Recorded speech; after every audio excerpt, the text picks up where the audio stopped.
Ok, meus queridos. Então, agora eu vou pedir para a Valquíria, pode ler o texto para a gente, Efésios, capítulo 6. Efésios capítulo 6. Filhos, obedecei a vossos pais no Senhor, pois isto é justo. Honra teu pai e a tua mãe, que é o primeiro mandamento com promessa, para que te vá bem e sejas de longa vida sobre a terra. E vós, pais, não provoqueis vossos filhos a ira, mas criai-os na disciplina e na admoestação do Senhor.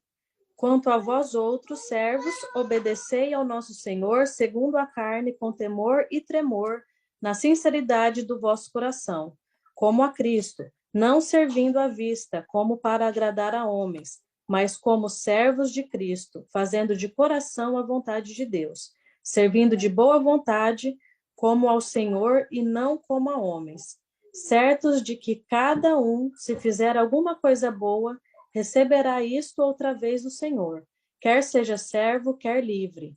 E vós, senhores, de igual modo procedei para com eles, deixando as ameaças, sabendo que o Senhor, tanto deles como vosso, estás nos céus e que para com ele não há acepção de pessoas. Quanto aos mais, sede fortalecidos no Senhor e na força do seu poder, revestivos de toda a armadura de Deus, para poderdes ficar firmes contra as ciladas do diabo, porque a nossa luta não é contra o sangue e a carne, e sim contra os principados e potestades, contra os dominadores deste mundo tenebroso, contra as forças espirituais do mal, nas regiões celestes. Portanto, tomai toda a armadura de Deus, para que possais resistir no dia mau, e depois de terdes vencido tudo, permanecer inabaláveis. Estais, pois, firmes, cingindo-vos com a verdade e vestindo-vos da couraça da justiça. Calçai os pés com a preparação do evangelho da paz, embraçando sempre o escudo da fé, com o qual podereis apagar todos os dardos inflamados do maligno. Tomai também o capacete da salvação e a espada do Espírito, que é a palavra de Deus, com toda oração e súplica, orando em todo o tempo no Espírito, e para isto vigiando com toda perseverança e súplica por todos os santos. E também por mim, para que me seja dada no abrir da minha boca a palavra para com intrepidez fazer conhecido o mistério do Evangelho, pelo qual sou embaixador em cadeias, para que em Cristo eu seja usado para falar como me cumpre fazê-lo. E para que saibais também a meu respeito e o que faço, de tudo vos informará Tíquico, o irmão amado e fiel ministro do Senhor. Foi para isso que eu vos enviei, para que saibais a nosso respeito e ele console o vosso coração. Paz seja com os irmãos e amor com fé, da parte de Deus Pai e do Senhor Jesus Cristo. A graça seja com todos os que amam sinceramente a nosso Senhor Jesus Cristo. Amém, meus queridos. Primeiramente, antes de começar, eu sempre tenho repetido isso, nós possamos focar as nossas atenções no Evangelho. Eu peço aos irmãos, eu sempre falo que nós devemos seguir o que a Bíblia diz. Devemos render o nosso coração, nosso intelecto, a nossa mente à palavra de Deus. Às vezes isso é difícil, irmãos, às vezes isso é difícil. Eu sempre falo, principalmente nós, evangélicos, que estamos acostumados às vezes com muitas coisas que não são bíblicas. E a Bíblia nos confronta. A Bíblia, o que ela mais faz, se nós analisarmos ela, lermos da forma como ela vai nos confrontar. Então, o que eu peço para os irmãos é, renda o seu coração. Não renda o seu coração ao que o Fábio vai falar, mas renda o seu coração para o que o Evangelho ensina, para o que o Evangelho nos confronte. Então, abre o seu coração, meus queridos. Eu sempre falo que é importante a gente ter em mente que não é o nosso achismo, né? Nós não devemos nos basear no que nós achamos, mas nós devemos nos basear no que a palavra ensina. Então, que nós possamos todos caminhar nesse sentido, atentos ao que a palavra diz, porque, como a própria palavra diz, nós vivemos em tempos difíceis, e nós devemos realmente analisar. Essa é uma instrução do próprio Senhor Jesus, que nos diz: analisai as Escrituras, porque elas testificam de mim. E isso é uma coisa que nós estamos aqui na última carta, estudando no último capítulo da última carta, que nós já estudamos todas.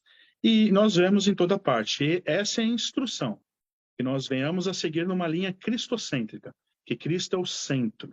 Então tenhamos isso em mente, meus queridos.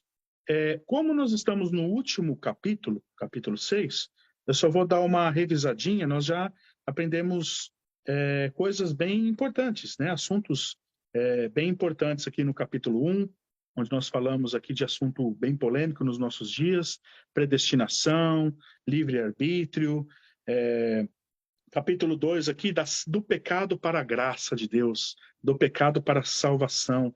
E a graça, ela é um dom de Deus. Ela não é por obras humanas, mas ela é por obras do nosso Senhor Jesus Cristo.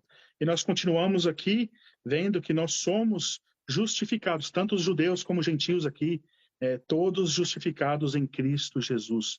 Todos os gentios que não tinham ali esperança, então foi revelado aqui, eles também fazem parte, eles também são cordeiros juntamente com os judeus, né? E todos aqui fundamentados, edificados no único fundamento, que é o nosso Senhor Jesus Cristo. E nós vemos ali o apóstolo Paulo no capítulo 3, continua também falando sobre essa questão dos gentios também, a vocação dos gentios ali, e defende ali, fala um pouco do seu apostolado também. Capítulo 4 ali nós vemos, o apóstolo Paulo fala sobre a unidade da fé, em um só Senhor, uma só fé, um só batismo e um só Deus, né? Um só Deus e um Pai de todos, o qual sobre todos age por meio de todos. Esse é o nosso Senhor. Entramos também no capítulo 4, num assunto um pouco polêmico, na questão de que muitos hoje em dia acreditam que Jesus desceu ao inferno ali para pregar para espíritos ali já mortos. Isso não é uma verdade bíblica. Nós vemos aqui no próprio capítulo 4 de Efésios, que fala que Jesus ele tem descido. Como ele subiu, ele também desceu até as regiões inferiores da terra. A palavra terra, ela é terra mesmo. Ela não é inferno.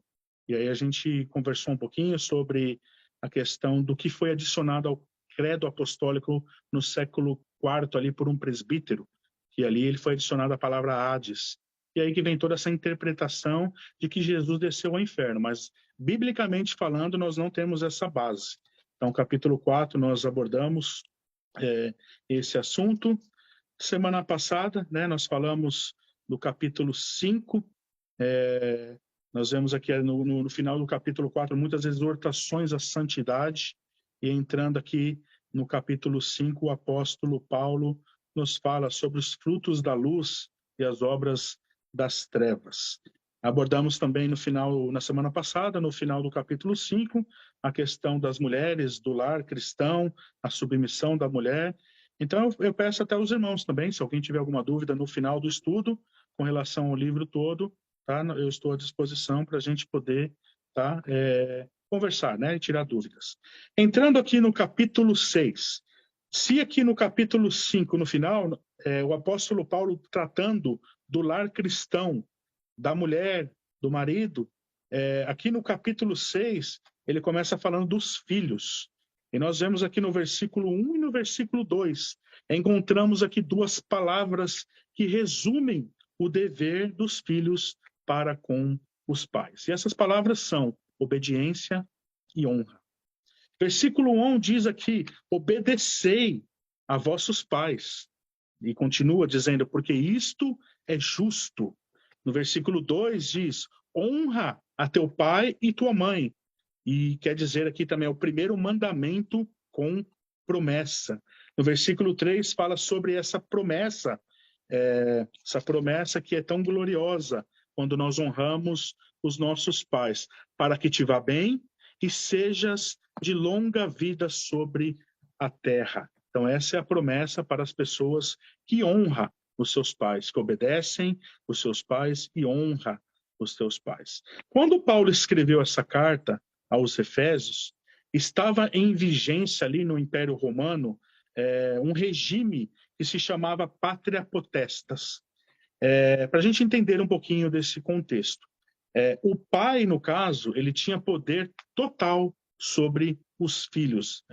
O pai, no caso, ele tinha o poder de castigar o filho, de casar o filho, divorciar o filho, escravizar o filho, de vendê-lo, de rejeitá-lo, de prendê-lo e até mesmo de matá-lo. Essa era uma lei que da época ali que se chamava pátria potestas. E é nesse contexto que nós vemos que o apóstolo Paulo aqui está escrevendo. É, e esse era o contexto daquela época. E se nós olharmos o nosso contexto nos dias de hoje, se nós olharmos principalmente nas últimas décadas, a partir ali principalmente da década de 60, com os movimentos hippies ali, partimos para esse outro extremo, onde os jovens começaram a se rebelar às autoridades dos pais, e não somente às autoridades dos pais, mas também a toda sorte de autoridade ali institucionais. O apóstolo Paulo menciona outras duas vezes na Bíblia, uma em 2 Timóteo capítulo 3, no versículo 2, e a outra em Romanos capítulo 1, no versículo 30, que um sinal evidente da decadência da sociedade é a desobediência dos filhos aos pais. Hoje em dia, nós vemos muitas pessoas dentro das igrejas que são brigadas com os pais. E essas pessoas, eu particularmente, como ministro do Evangelho, eu tenho a obrigação de alertá-los, né? Obviamente com amor, exortá-las a rever essa condição, porque ela é uma condição totalmente antibíblica. Quando nós estamos em inimizade com pai ou com mãe, isso é algo que nós devemos rever como cristãos, porque ela é totalmente contra o que a Bíblia está ensinando aqui. Pai e mãe são feitos para serem honrados e serem obedecidos. Essa é a instrução que nós temos da Bíblia. E nós, como filhos, nós devemos entender essas coisas. Aí eu volto para as duas palavrinhas que eu iniciei ali. Honra e obediência. Essas são as duas palavrinhas que resumem o dever dos filhos para com os pais. Honra e obediência. Versículo 4, vamos entender aqui o contexto, né? Também aqui de pátria potestas. Lembra que nesse sistema o pai podia fazer absolutamente qualquer coisa com os filhos, castigá-los, escravizá-los e até, né, como eu disse, matá-los. O apóstolo Paulo está dizendo aqui para que os pais também não provoqueis a ira dos vossos filhos. Paulo, entretanto, ensina que o pai cristão ele deve imitar um outro modelo. E qual que é esse modelo? Deve criar os seus filhos na disciplina e na admoestação do Senhor. A paternidade, ela é derivada, meus queridos, de Deus. E os pais, eles devem cuidar de seus filhos como Deus cuida de nós. Nós devemos seguir essa recomendação. Nós, como pais, não devemos abusar da nossa autoridade e provocar a ira dos nossos filhos. Da mesma forma que o lar não deve ser também sem disciplina. É importante nós frisarmos isso também. O excesso ou a falta de disciplina faz mal aos nossos filhos. Devemos educar os nossos filhos na disciplina do Senhor, com amor, educando-os no caminho que eles devem andar. E também, quando necessário, nós devemos corrigir. A palavra disciplina, aqui que nós vemos, a palavra no grego que é a palavra paideia, ela tem um sentido de treinamento. É bem interessante aqui, que é o treinamento por meio da disciplina. Ou seja, por meio de regras, por meio de normas, de recompensas também, né, quando necessário, e também de castigo, de correção, quando necessário. Agora, meus queridos irmãos, um conselho que eu sempre acho importante para os pais cristãos é que nós devemos ensinar os nossos filhos na palavra do Senhor, no caminho do Senhor. Nós devemos ensinar os nossos filhos sobre a Bíblia, sobre a palavra de Deus. A própria Bíblia nos diz que nós devemos educar os nossos filhos no caminho que ele deve andar, e ele não se apartará. Eu sempre falo isso. Muitas pessoas às vezes falam, o meu filho, minha filha, saiu da igreja. Nós temos altos e baixos. Eu acredito que todos nós aqui, que já somos cristãos por um tempo, já tivemos os nossos altos e baixos. Isso é normal na vida cristã.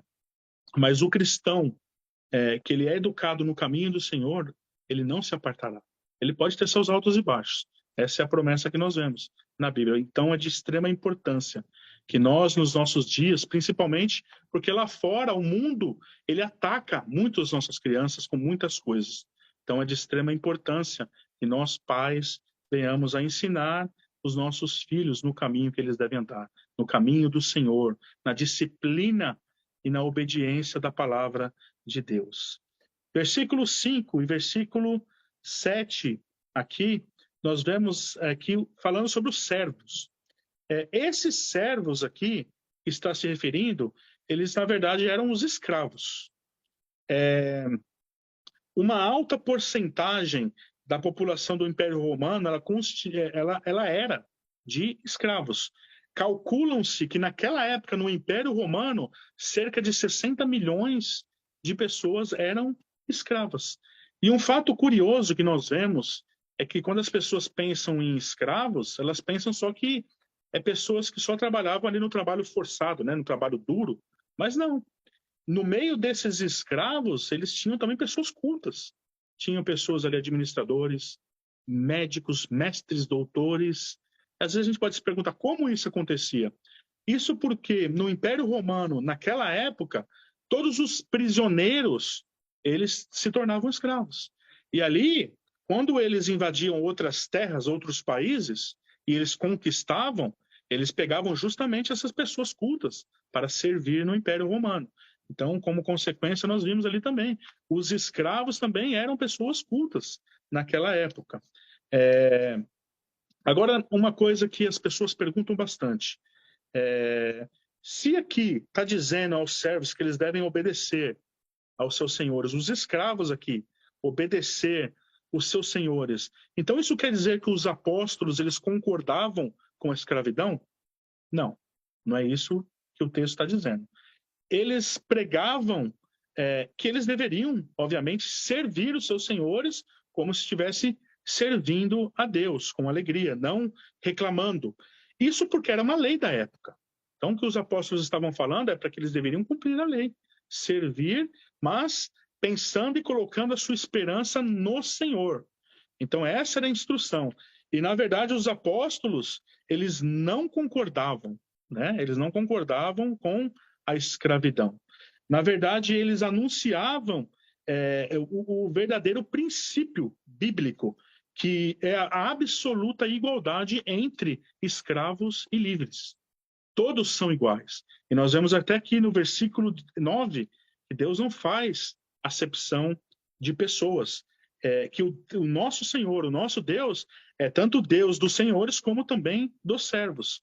Então não é isso que a Bíblia prega.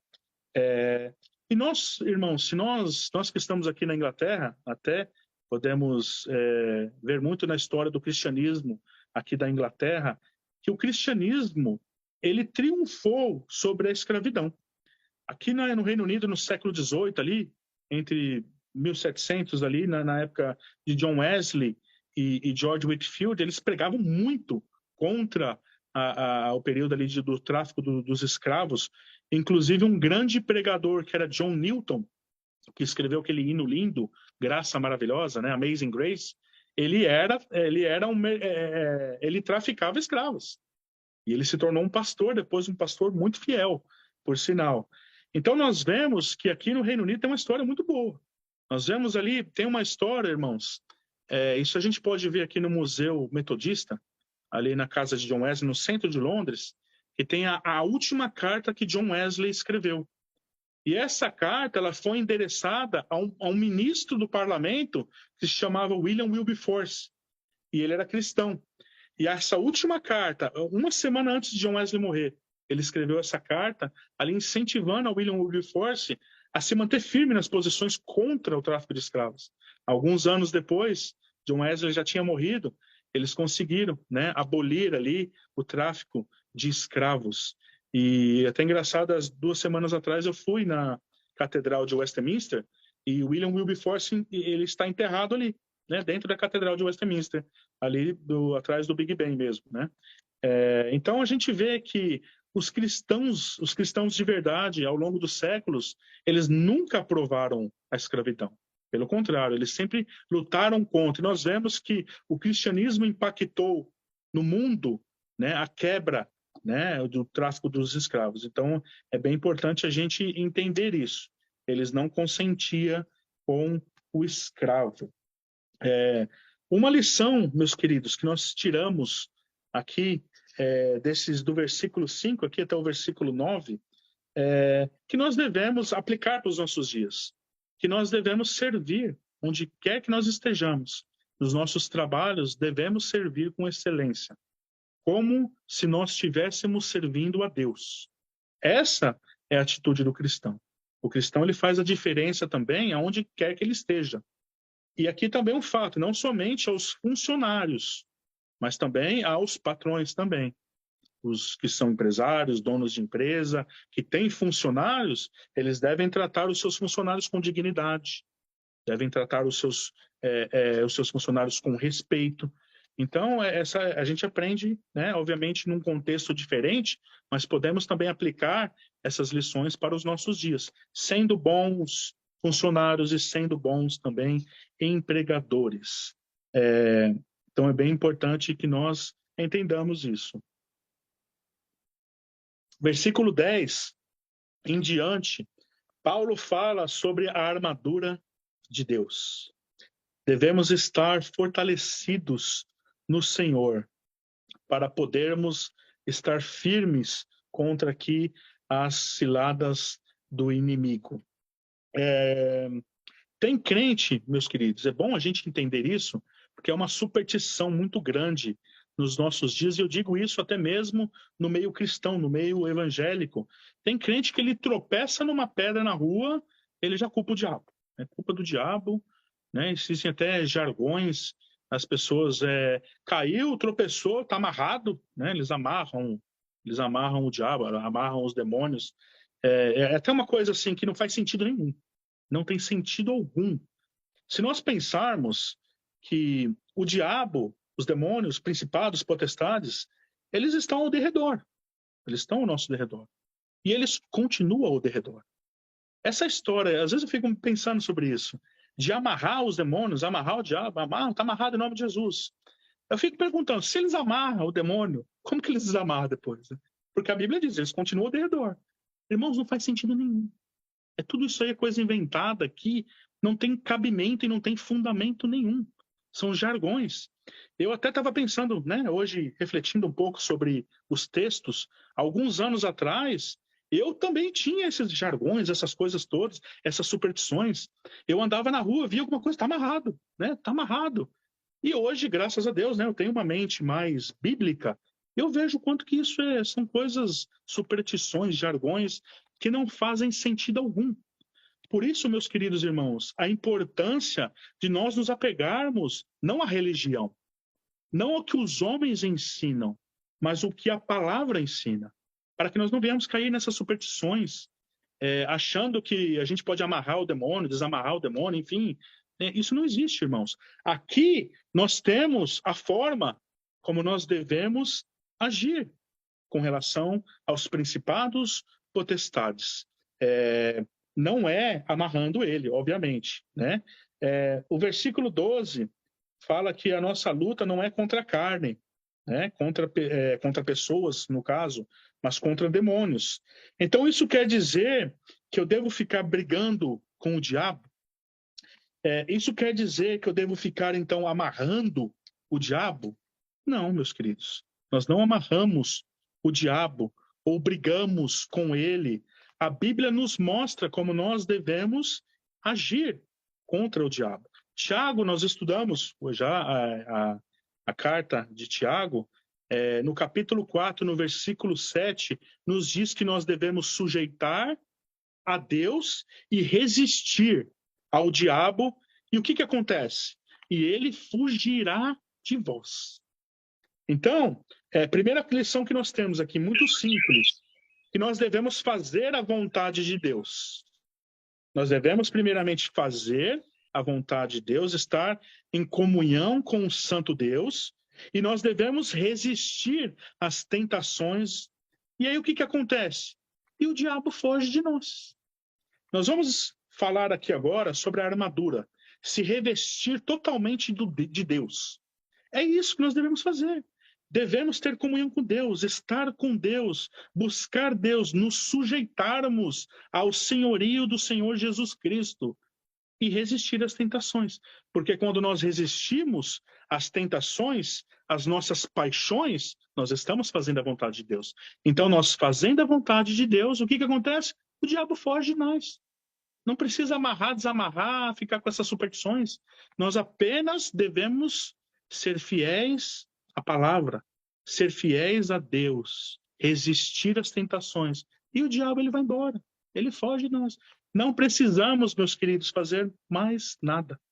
Então é importante nós nos atentarmos nos ensinamentos bíblicos e agirmos no nosso dia a dia conforme a palavra nos ensina. Versículo 13, dizendo aqui, se revista de Deus, tome toda a armadura de Deus para o dia mau. Né? Versículo 14, firmes, cingindo-vos com a verdade. A verdade aqui, o que é a verdade? A palavra de Deus. Os ensinamentos apostólicos que foram passados pelo nosso Senhor Jesus Cristo. A palavra de Deus, a Bíblia, é a verdade que nos liberta. É a verdade de Deus. É a própria palavra do Deus vivo. E nós vemos aqui, continuando, a couraça da justiça.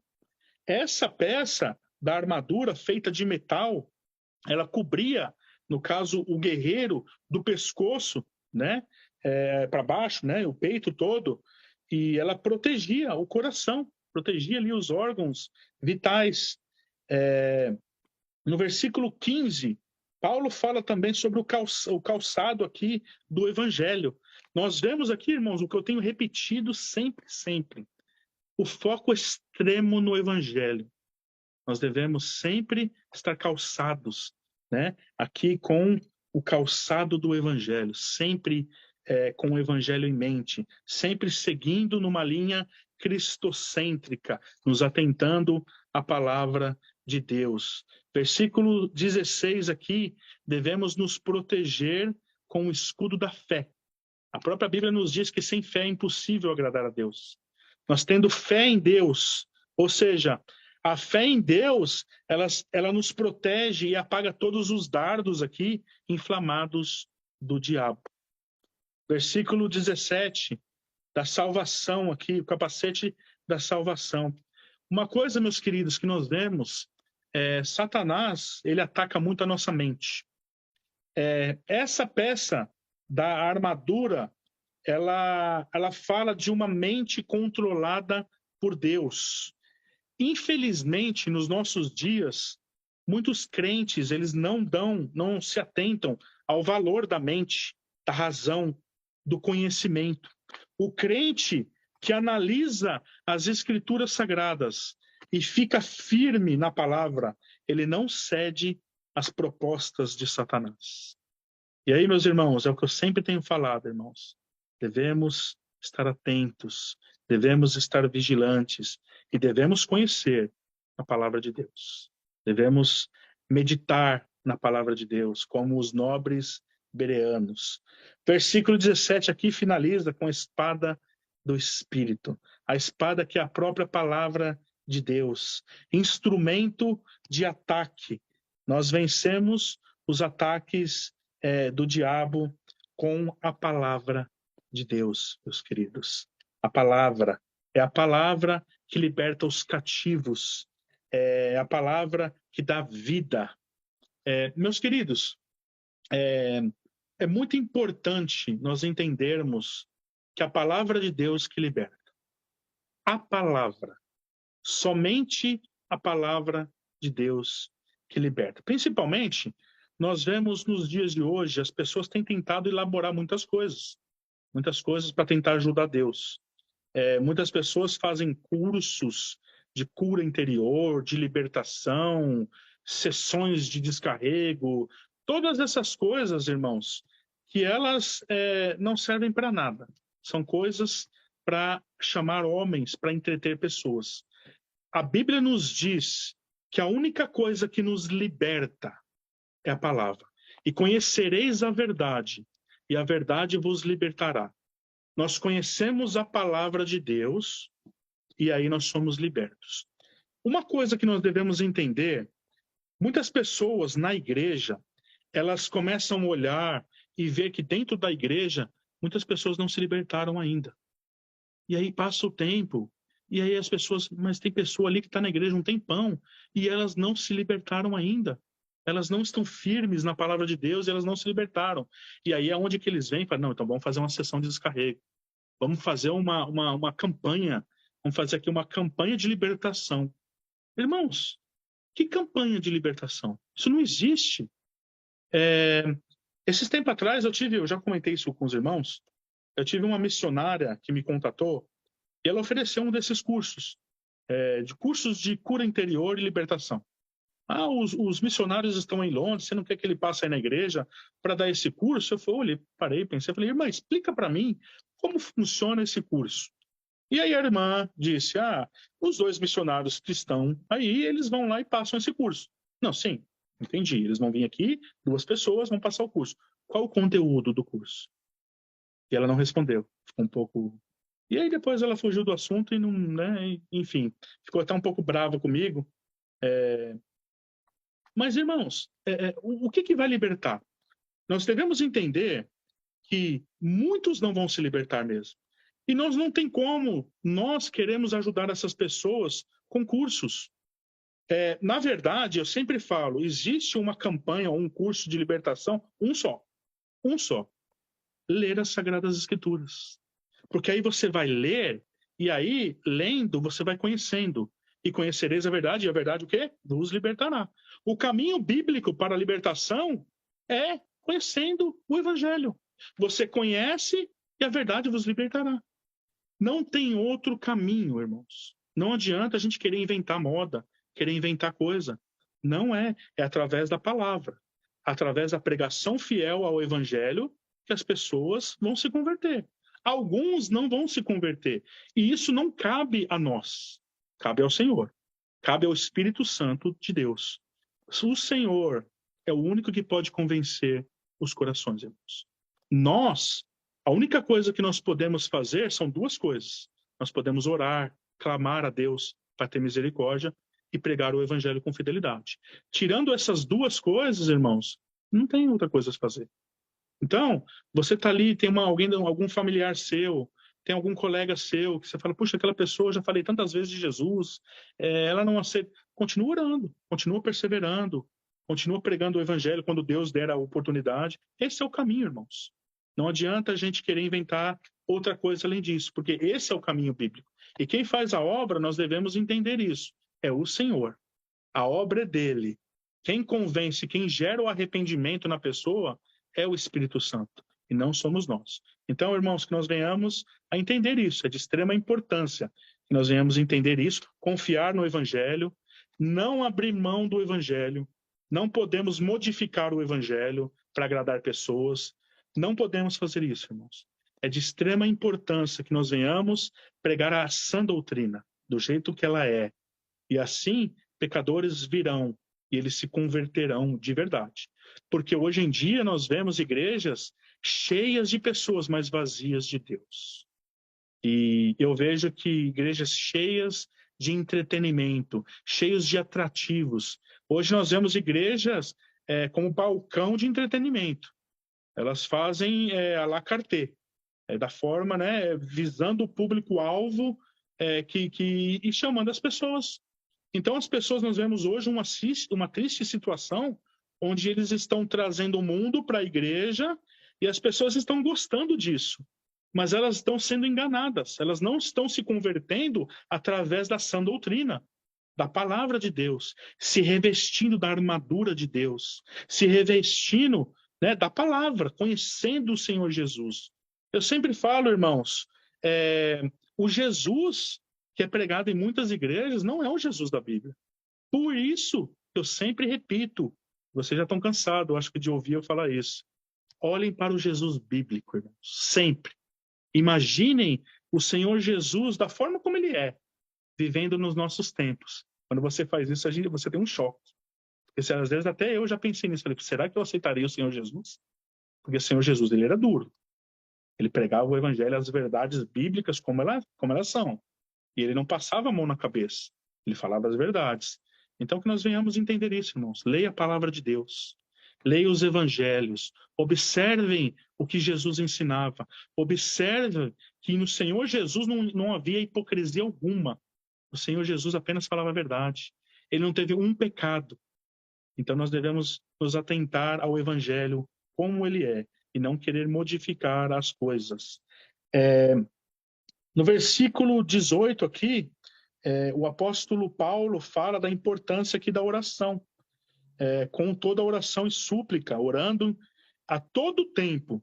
Note aqui que está dizendo a todo tempo. Eu tenho conversado, inclusive, até com o irmão Fernando, né, com a Valquíria, a importância, nós como igreja, nós devemos orar mais. Devemos estar em oração, clamando, em todo o tempo. É isso que a Bíblia diz. Eu acabei de falar isso aqui, né, sobre esse é o caminho que nós devemos trilhar, sempre observando e atentando a palavra, tendo um zelo pela palavra e não se esquecendo de orar em todo o tempo. Então é importante, irmãos, que nós venhamos ter essa comunhão com Deus. Eu sempre falo que com Deus não é diferente da forma como nós agimos com pessoas. Tem que haver, para ter um relacionamento, tem que haver um diálogo. E um diálogo, como que funciona? Eu vou ter um diálogo com o irmão Fernando, eu falo, e aí ele escuta. E depois ele vai e fala, e eu escuto. Com Deus é da mesma forma. O Senhor fala através do seu santo evangelho, e nós escutamos. E nós falamos com ele através da oração. Isso é um diálogo. E não pode ser só a oração e sem Bíblia. Não funciona. Porque aí não seria um diálogo, seria um monólogo. E da mesma forma também, eu vou só orar. Não, sem palavra, não, sem ouvir não dá. Ou eu vou só ouvir e não vou orar. Não funciona. Tem que haver um diálogo entre nós e Deus. Devemos orar a Ele em todo o tempo, como está dizendo aqui, e devemos a todo tempo também analisar as Escrituras, meditar na palavra e ouvir a voz de Deus. Então isso é um ensinamento primordial, irmãos, no cristianismo que nós devemos entender.